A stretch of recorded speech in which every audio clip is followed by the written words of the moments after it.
नमस्कार, मैं प्रकाश चंद्र और आप देख रहे हैं प्रकाशवाणी। और हम यहाँ इस वक्त लालगंज के नगर परिषद चुनाव के बारे में चर्चा करने के लिए बैठे हैं। मुद्दा ये है कि नगर परिषद चुनाव होने को है, 18 दिसंबर को चुनाव होगा और 20 दिसंबर को इसके रिजल्ट आएंगे।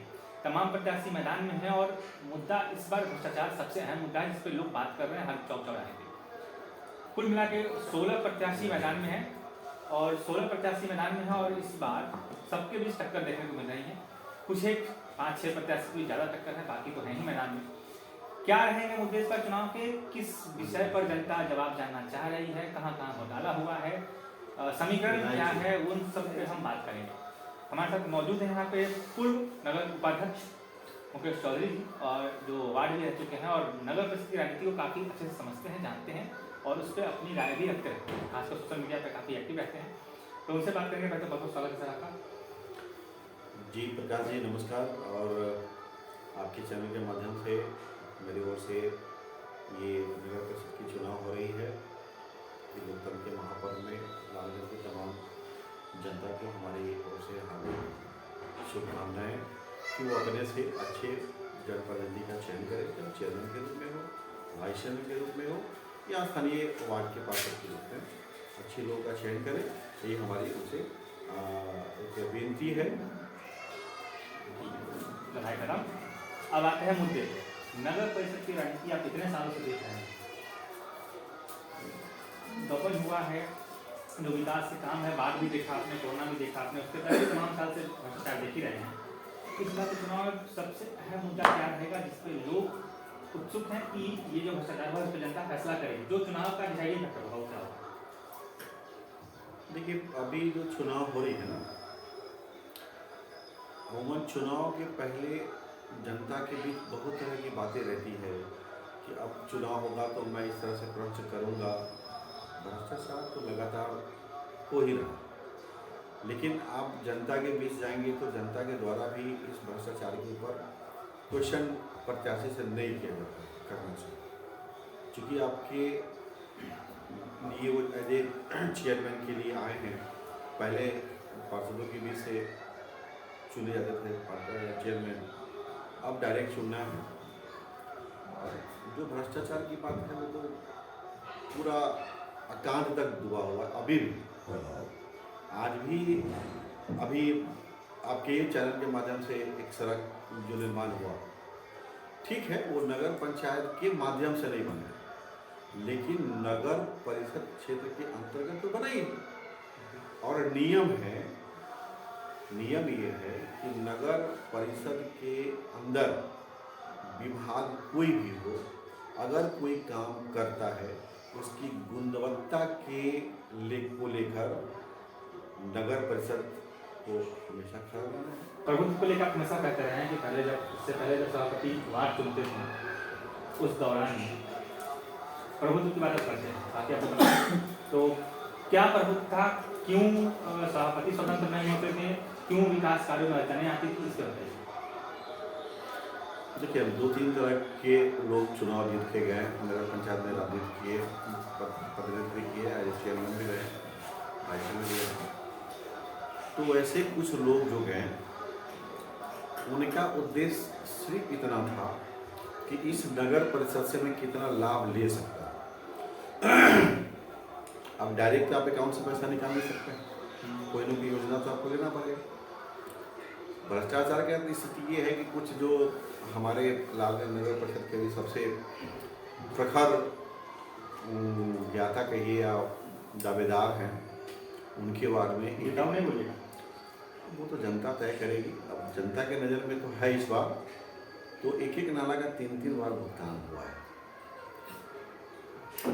अगर ईमानदारी से अगर नापी की जाए तो इतना कह सकते हैं कि भ्रष्टाचार के मामले में सड़क और नाला दोनों कुछ ऐसे नाले बने हैं।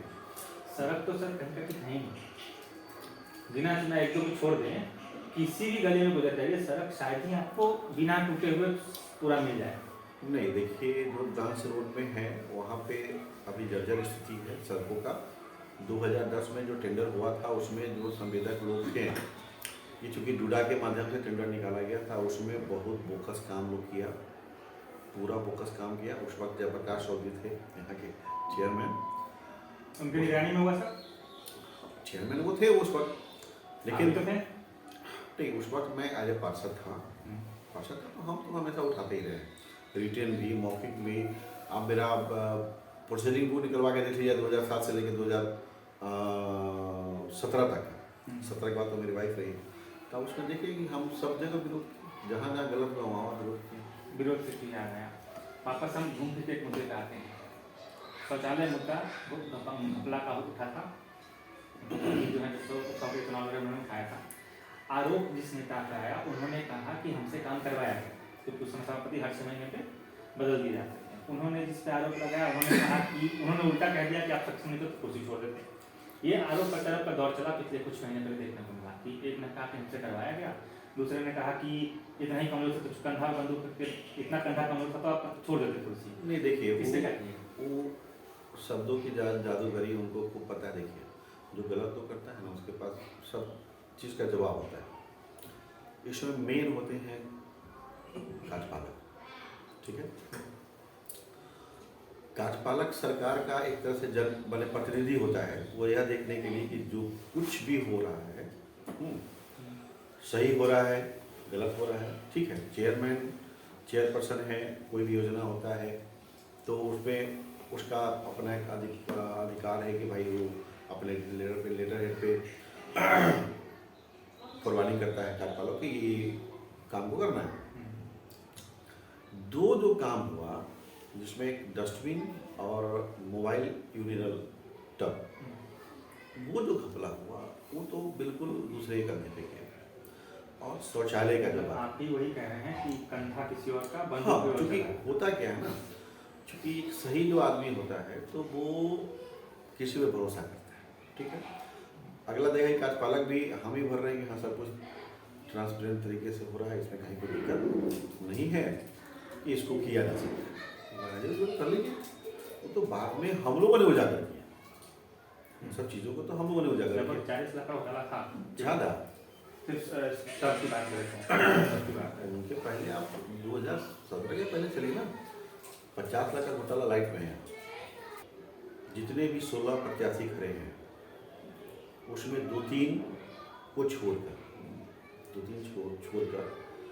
किसी का छवि जो है साफ सुथरा नहीं। वो 2-3 प्रेस में है कि वो तो बोले नहीं कि 2-3 को छोड़, वो तो बिल्कुल ही नहीं है उनका। तो अभी देख लीजिए मंदिर निर्माण हो रहा है, उसको भी राजनीति हो रही है। हालांकि बोला गया है कि इसको कोई ऐसी नहीं होनी चाहिए। वो जनता सब समझती है ना, जनता समझती है। अब रघुवंश साहू का पुण्यतिथि 13 सितंबर को मन गया था, इनको फिर मनाया 28 सितंबर। तो पहली बार देखे भाई किसी महापुरुष की पुण्यतिथि 2 बार मनाया। पितृपक्ष में जुलूस निकाला गया था उसके हो गए स्टंट था, चुनावी स्टंट था, लोगों को जुटाना था। हालांकि चर्चा है में कि पितृपक्ष में हिंदू धर्म के अनुसार ऐसा नहीं होना चाहिए था। नहीं, अगर आप पितृपक्ष में लाए हैं तो उसका प्राण प्रतिष्ठा होना चाहिए था। वो तो आपने किया नहीं, वो तो मूर्ति था, वो तो सही रहेगा निर्जीव। दूसरा फिर मिट्टी का पुतला बना के आपने पूजा कर लिया। मंदिर पे आएंगे तो मंदिर के अंदर घुसते हैं, उस पर भी आप कभी बोलते रहे हैं कि ये हो रहा है वो हो रहा है, कुछ हिसाब किताब गड़बड़। क्या लगा है ये आरोप बिना तथ्य के नहीं होना चाहिए। जैसे मैं नहीं कह रहा, आम लोग का कहना है कि अगर आप किसी सही उद्देश्य से कोई कार्य कर रहे हैं और आप कहते हैं कि हम पूरे पारदर्शिता के साथ ही हम काम करते हैं, तो पहला तो जमीन दाता जिसको आप सम्मानित नहीं किए, जिसका जमीन है कौन किनका जमीन? वो है रामलखन प्रसाद और जगन्नाथ प्रसाद साहू, जिनका वो सादा सन पुस्तकालय आज समाज के लिए समर्पित है। उन लोगों का जमीन था, ठीक है। लेकिन कभी भी जमीन मालिक को हो सकता है योजना हो सम्मानित करने का। देखिए, अब जब आप पूरा बिल्डिंग बना लीजिएगा, पूरा जब आप काम कर लीजिएगा, वो सब उद्देश्य नहीं है। कुछ लोगों का है कि भाई हमको चमत्कार करना है, कुछ लोगों का कहना है कि भाई चंदा तो वसूली हो रही है, हिसाब किताब हम तो भाई हम तो चंदा दिए नहीं, हम पूछ नहीं सकते। अगर अब मैं देता था मैं पूछता कि भाई कितना चंदा आपको आया है। मैं मेरे पास चंदा के लिए आया ना, जैसे लोग कहते हैं, लोग तो और भी कहते होंगे ना कितना चंदा आया है। चंदा तो मिला ही है अंदाजा। आप भी क्योंकि उसी व्यवसाय से लालगंज साइड से कम 6 करोड़ चंदा कम बेसी हुआ तो हमारा दादा है, लिखा पढ़ी मेरे पास थोड़ी ना फिर भी अब 4 के दूना ही ना होगा। है। नहीं, दू तो नहीं हो, 40-50 लाख का फर्क हो सकता है। 1 करोड़ तो हमारे गिने उन्हें उंगली पर लोग हैं जो 1 करोड़ फूट जाएगा उन्हें। अब 25-50 लाख वाला का तो खैर कितना क्या सही लगता है। है मंदिर चुनाव स्टंट है? बिल्कुल।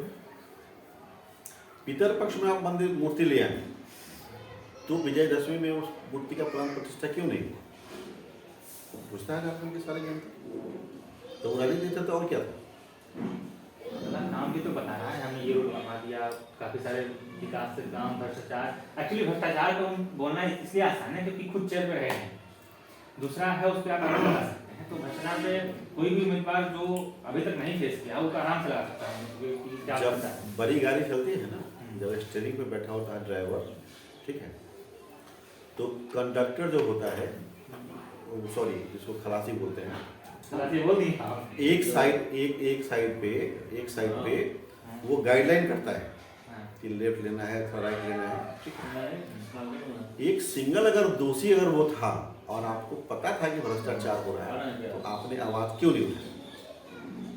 आप दूसरे पे खेप रहे हैं ना कि मैं तो चेयरमैन नहीं था, आप पार्षद थे, आपके घर से 2-2, 3-3 आपके समर्थन में 7-8 लोग रहा है, तो आपने आवाज क्यों नहीं उठाया?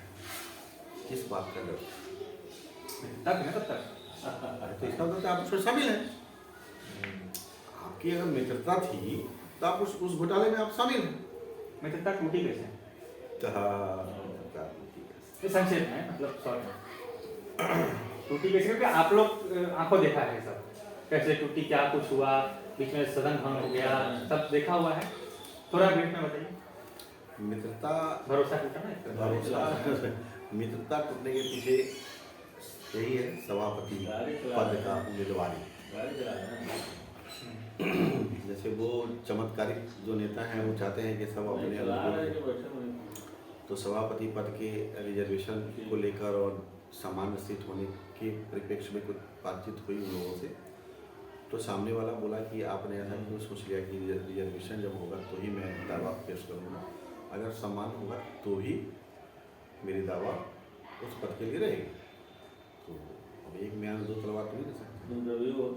अपना प्लानिंग शुरू कर दी कि कहाँ कक्षा है, वहीं से शुरू चला 2019 से चल रहा है इसमें, लेकिन 19-20 से ये एक साइड दोस्ती जानी जाती थी। हम ये कह रहे हैं कि नहीं, उनका दोस्ती है, उनका जो दोस्ती था वो शुद्ध राजनीतिक था। 2007 से शुरू हुआ। हम इसमें और जोड़ देता कि जैसे एक दोस्ती नहीं टूटी है, इस चुनाव में उन्हीं के करीबी कई सारे उम्मीदवार उन्हीं के खिलाफ चुनाव मैदान में हैं। तो इस पे क्या लगता है, एक को ठगे कि सबको ठगा? सबको ठगा, अभी भी ठगे। उल्टा भी हो सकता है कि उनको दबाने के लिए सारे जुट हो गए।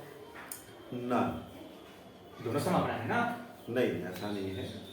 समाज में भले कोई मुखर होकर नहीं बोलता हो, लेकिन किसका क्या चरित्र है सब जानता है। जनता इस मामले में समझदार है, सब जानती है कि जो लोग आज 2-4 लोग जो 1-2 तो खैर प्रतिनिधि के रूप में ही माने चुनाव लड़ रहे हैं, और एक बहुत निकटतम लोग जो अपना पूरा जीवन व्यतीत कर दिया उनके पीछे कि चलो अपने समाज का लड़का है आगे चलेगा तो कुछ करेगा, ठीक है, लेकिन वो व्यक्ति हमेशा सिर्फ लोगों को इस्तेमाल करते हैं, सिर्फ इस्तेमाल करते हैं। जहाँ उसकी ज़रूरत पूरा हुई वो फिर हम उसे इसको हटाते हैं। अधिकारी की बात आई है, पार्षदों मतलब कभी भी नगर परिषद में ऐसा मौका है कि जब पार्षद बनाम अधिकारी हुआ हो, जिस नेता का आरोप लगा है, चमत्कारी नेता जो कह रहे हैं, उनको अमूमन टाइम पे देखा कि अधिकारियों के साथ खड़े दिखते हैं। आपको भी लगता है? एक बात हम थोड़ा सा इसको दूसरे रंग से लेना चाहते हैं। विधायक लोग बनते हैं, मंत्री क्यों बनना चाहते हैं? सेवा के लिए कि मलाई के लिए? ये बात आप पे भी लागू होता है? हाँ बिल्कुल, इसलिए जो बोल रहे हाँ हैं, बिल्कुल, आप भी उसी की क्षेत्र के हैं। सेवा के लिए कि मलाई के लिए।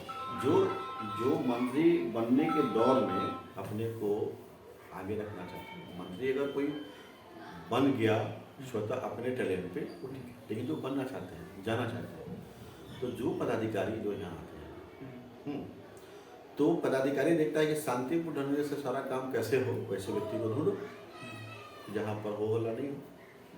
तो उसमें वो सटीक बैठते हैं। उससे फायदा क्या होता है? फायदा भ्रष्टाचार। वही पूछ रहा हूँ कि अधिकारी से सांठगांठ का क्या मतलब? जब भी हाँ। जनहित के मुद्दे की बात आई है, जनता के प्रतिनिधि का साथ छोड़कर अधिकारी के साथ बैठ जाना, ये तो बोला है कि जो शांतिपूर्ण तरीके से सिस्टम चलता रहे उसके लिए होता है। एक आखिरी सवाल है आपसे, आपने बात में बोला उसी सवाल है, शायद करवा लें। जिस प्रत्याशी के बारे में आप बोल रहे कि भरोसे पे चला गया उनको, या जो भी था, कमजोर से भी बेस नहीं करता उस प्रत्याशी कि किसी भी भरोसा कर लेना, या कि भरोसा चले जाने के बाद भी ऐसे पेश, मतलब एक तरह से कमजोर उम्मीदवार की तरफ सही पेश नहीं हो गए कि आप इस्तेमाल हो गए। देखिए, आप लोग तो कई खबर नवीस हैं तो अपने हिसाब से बोलते, लेकिन व्यक्तिगत नहीं पूछ रहा हूँ मैं कि अगर कोई छल ले आपको, जाहिर सी बात है ना कि आप इस्तेमाल हो गए, अगला ने इस्तेमाल किया आपका। इसको मैं कमजोर नहीं कह सकता। क्यों नहीं कह सकता? कि जब उसको इस बात का एहसास हुआ तो उसने प्रतिकार भी किया और आज सहर्ष स्वीकार भी करता है कि हाँ, कुछ गलतियाँ मेरे से हुई। ये बहुत कम नेताओं में आपको देखा है। आज सहर्ष स्वीकार पब्लिक के बीच में अगर कोई पूछता है, बोला हाँ, कुछ गलतियाँ मेरे से हुई, अपना बोलता है, तो इसको आप कैसे कमजोर करिएगा? अपनी गलती को स्वीकारने के लिए करेजा चाहिए। जनता समझेगी?